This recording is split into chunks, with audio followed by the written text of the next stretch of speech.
بسم اللہ الرحمن الرحیم۔ شروع خدا کا نام لے کر جو بڑا مہربان نہایت رحم والا ہے۔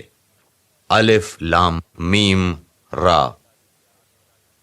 اے محمد، یہ کتاب الہی کی آیتیں ہیں اور جو تمہارے پروردگار کی طرف سے تم پر نازل ہوا ہے حق ہے، لیکن اکثر لوگ ایمان نہیں لاتے۔ خدا وہی تو ہے جس نے ستونوں کے بغیر آسمان جیسا کہ تم دیکھتے ہو اتنے اونچے بنائے، پھر عرش پر جا ٹھہرا اور سورج اور چاند کو کام میں لگا دیا۔ ہر ایک ایک میعاد معین تک گردش کر رہا ہے۔ وہی دنیا کے کاموں کا انتظام کرتا ہے اور اس طرح وہ اپنی آیتیں کھول کھول کر بیان کرتا ہے کہ تم اپنے پروردگار کے روبرو جانے کا یقین کرو۔ اور وہی ہے جس نے زمین کو پھیلا دیا اور اس میں پہاڑ اور دریا پیدا کیے اور ہر طرح کے میووں کی دو دو قسمیں بنائیں۔ وہی رات کو دن کا لباس پہناتا ہے۔ غور کرنے والوں کے لیے اس میں بہت سی نشانیاں ہیں۔ اور زمین میں کئی طرح کے قطعات ہیں ایک دوسرے سے ملے ہوئے، اور انگور کے باغ اور کھیتی اور کھجور کے درخت۔ بعض کی بہت سی شاخیں ہیں اور بعض کی اتنی نہیں ہوتی، باوجود کہ پانی سب کو ایک ہی ملتا ہے۔ اور ہم بعض میووں کو بعض پر لذت میں فضیلت دیتے ہیں، اور اس میں سمجھنے والوں کے لیے بہت سی نشانیاں ہیں۔ اگر تم عجیب بات سننی چاہو تو کافروں کا یہ کہنا عجیب ہے کہ جب ہم مر کر مٹی ہو جائیں گے تو کیا از سر نو پیدا ہوں گے۔ یہی لوگ ہیں جو اپنے پروردگار سے منکر ہوئے ہیں، اور یہی ہیں جن کی گردنوں میں طوق ہوں گے، اور یہی اہل دوزخ ہیں کہ ہمیشہ اس میں جلتے رہیں گے۔ اور یہ لوگ بھلائی سے پہلے تم سے برائی کی جلد خواستگار یعنی طالب عذاب ہیں، حالانکہ ان سے پہلے عذاب واقع ہو چکے ہیں، اور تمہارا پروردگار لوگوں کو باوجود ان کی بے انصافیوں کے معاف کرنے والا ہے، اور بے شک تمہارا پروردگار سخت عذاب دینے والا ہے۔ اور کافر لوگ کہتے ہیں کہ اس پیغمبر پر اس کے پروردگار کی طرف سے کوئی نشانی نازل نہیں ہوئی۔ سو اے محمد، تم تو صرف ہدایت کرنے والے ہو اور ہر ایک قوم کے لیے رہنما ہوا کرتا ہے۔ خدا ہی اس بچے سے واقف ہے جو عورت کے پیٹ میں ہوتا ہے، اور پیٹ کے سکڑنے اور بڑھنے سے بھی واقف ہے، اور ہر چیز کا اس کے ہاں ایک اندازہ مقرر ہے۔ وہ دانائے نہاں و آشکار ہے، سب سے بزرگ اور عالی رتبہ ہے۔ کوئی تم میں سے چپکے سے بات کہے یا پکار کر، یا رات کو کہیں چھپ جائے یا دن کی روشنی میں کھلم کھلا چلے پھرے، اس کے نزدیک برابر ہے۔ اس کے آگے اور پیچھے خدا کے چوکیدار ہیں جو خدا کے حکم سے اس کی حفاظت کرتے ہیں۔ خدا اس نعمت کو جو کسی قوم کو حاصل ہے نہیں بدلتا جب تک کہ وہ اپنی حالت کو نہ بدلے، اور جب خدا کسی قوم کے ساتھ برائی کا ارادہ کرتا ہے تو پھر وہ نہیں پھر سکتی، اور خدا کے سوا ان کا کوئی مددگار نہیں ہوتا۔ اور وہی تو ہے جو تم کو ڈرانے اور امید دلانے کے لیے بجلی دکھاتا ہے اور بھاری بھاری بادل پیدا کرتا ہے، اور رعد اور فرشتے سب اس کے خوف سے اس کی تسبیح و تحمید کرتے رہتے ہیں۔ اور وہی بجلیاں بھیجتا ہے، پھر جس پر چاہتا ہے گرا بھی دیتا ہے، اور وہ خدا کے بارے میں جھگڑتے ہیں، اور وہ بڑی قوت والا ہے۔ سود مند پکارنا تو اسی کا ہے، اور جن کو یہ لوگ اس کے سوا پکارتے ہیں وہ ان کی پکار کو کسی طرح قبول نہیں کرتے، مگر اس شخص کی طرح جو اپنے دونوں ہاتھ پانی کی طرف پھیلا دے تاکہ دور ہی سے اس کے منہ میں آ پہنچے، حالانکہ وہ اس تک کبھی بھی نہیں آ سکتا۔ اور اسی طرح کافروں کی پکار بیکار ہے۔ اور جتنی مخلوقات آسمانوں اور زمین میں ہے خوشی سے یا زبردستی سے خدا کے آگے سجدہ کرتی ہے، اور ان کے سائے بھی صبح و شام سجدہ کرتے ہیں۔ سجدہ تلاوہ۔ ان سے پوچھو کہ آسمانوں اور زمین کا پروردگار کون ہے؟ تم ہی ان کی طرف سے کہہ دو کہ خدا۔ پھر ان سے کہو کہ تم نے خدا کو چھوڑ کر ایسے لوگوں کو کیوں کارساز بنایا ہے جو خود اپنے نفع و نقصان کا بھی اختیار نہیں رکھتے۔ یہ بھی پوچھو، کیا اندھا اور آنکھوں والا برابر ہیں، یا اندھیرا اور اجالا برابر ہو سکتا ہے؟ بھلا ان لوگوں نے جن کو خدا کا شریک مقرر کیا ہے، کیا انہوں نے خدا کسی مخلوقات پیدا کی ہے جس کے سبب ان کو مخلوقات مشتبہ ہو گئی ہے؟ کہہ دو کہ خدا ہی ہر چیز کا پیدا کرنے والا ہے، اور وہ یکتا اور زبردست ہے۔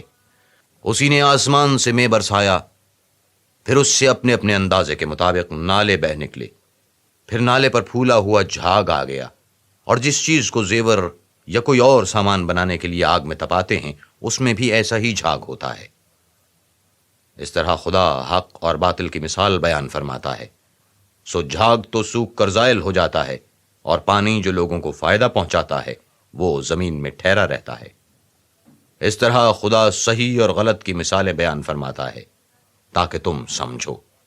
جن لوگوں نے خدا کے حکم کو قبول کیا ان کی حالت بہت بہتر ہوگی، اور جنہوں نے اس کو قبول نہ کیا، اگر روئے زمین کے سب خزانے ان کے اختیار میں ہوں تو وہ سب کے سب اور ان کے ساتھ اتنے ہی اور نجات کے بدلے میں صرف کر ڈالیں، مگر نجات کہاں؟ ایسے لوگوں کا حساب بھی برا ہوگا، اور ان کا ٹھکانہ بھی دوزخ ہے، اور وہ بری جگہ ہے۔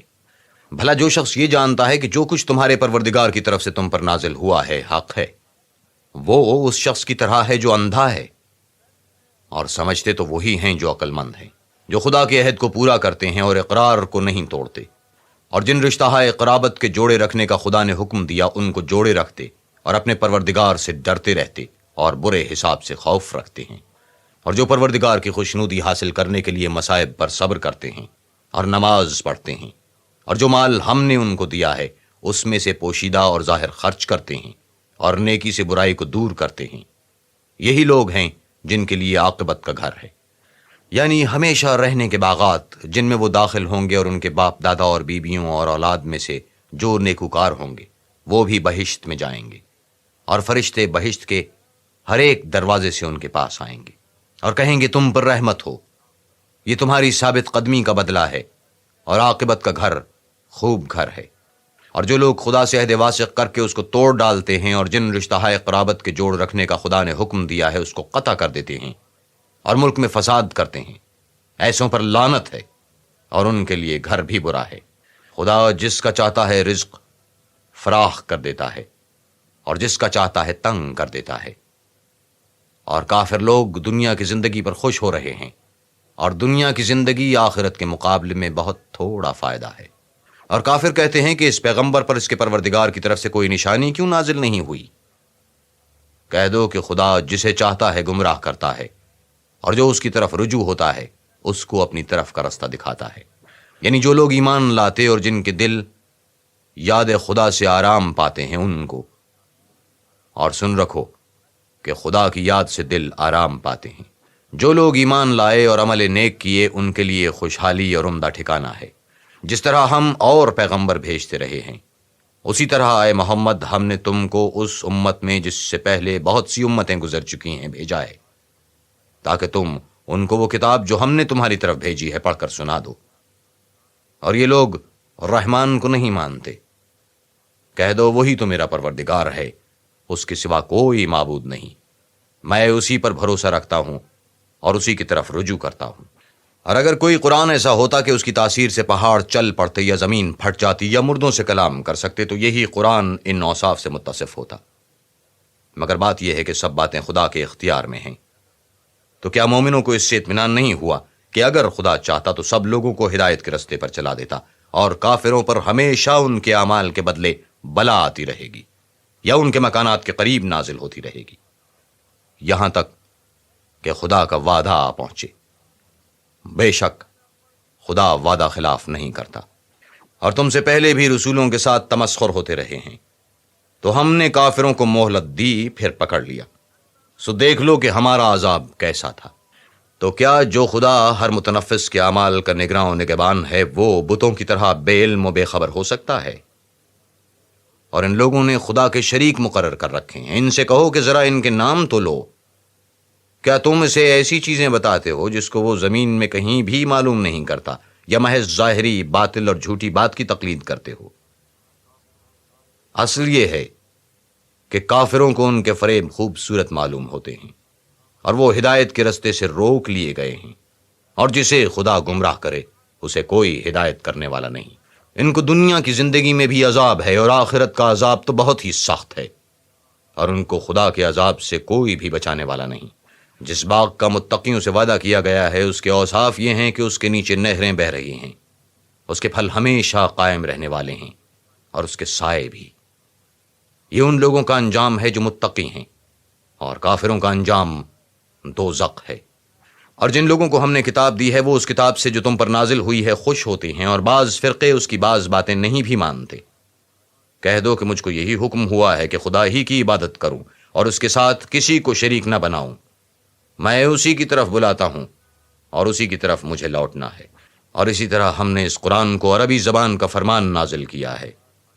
اور اگر تم علم و دانش آنے کے بعد ان لوگوں کی خواہشوں کے پیچھے چلو گے تو خدا کے سامنے کوئی نہ تمہارا مددگار ہوگا اور نہ کوئی بچانے والا. اور اے محمد، ہم نے تم سے پہلے بھی پیغمبر بھیجے تھے اور ان کو بیویاں اور اولاد بھی دی تھی، اور کسی پیغمبر کے اختیار کی بات نہ تھی کہ خدا کے حکم کے بغیر کوئی نشانی لائے. ہر حکم قضائے کتاب میں مرقوم ہے. خدا جس کو چاہتا ہے مٹا دیتا ہے اور جس کو چاہتا ہے قائم رکھتا ہے، اور اسی کے پاس اصل کتاب ہے. اور اگر ہم کوئی عذاب جس کا ان لوگوں سے وعدہ کرتے ہیں تمہیں دکھائیں، یعنی تمہارے روبرو ان پر نازل کریں، یا تمہاری مدت حیات پوری کر دیں، یعنی تمہارے انتقال کے بعد عذاب بھیجیں، تو تمہارا کام ہمارے احکام کا پہنچا دینا ہے اور ہمارا کام حساب لینا ہے. کیا انہوں نے نہیں دیکھا کہ ہم زمین کو اس کے کناروں سے گھٹاتے چلے آتے ہیں، اور خدا جیسا چاہتا ہے حکم کرتا ہے، کوئی اس کے حکم کا رد کرنے والا نہیں، اور وہ جلد حساب لینے والا ہے. جو لوگ ان سے پہلے تھے وہ بھی بہتیری چالیں چلتے رہے، سو چال تو سب اللہ ہی کی ہے. ہر متنفس جو کچھ کر رہا ہے وہ اسے جانتا ہے، اور کافر جلد معلوم کریں گے کہ عاقبت کا گھر یعنی انجام محمود کس کے لیے ہے. اور کافر لوگ کہتے ہیں کہ تم خدا کے رسول نہیں ہو. کہہ دو کہ میرے اور تمہارے درمیان خدا اور وہ شخص جس کے پاس کتاب آسمانی کا علم ہے گواہ کافی ہیں.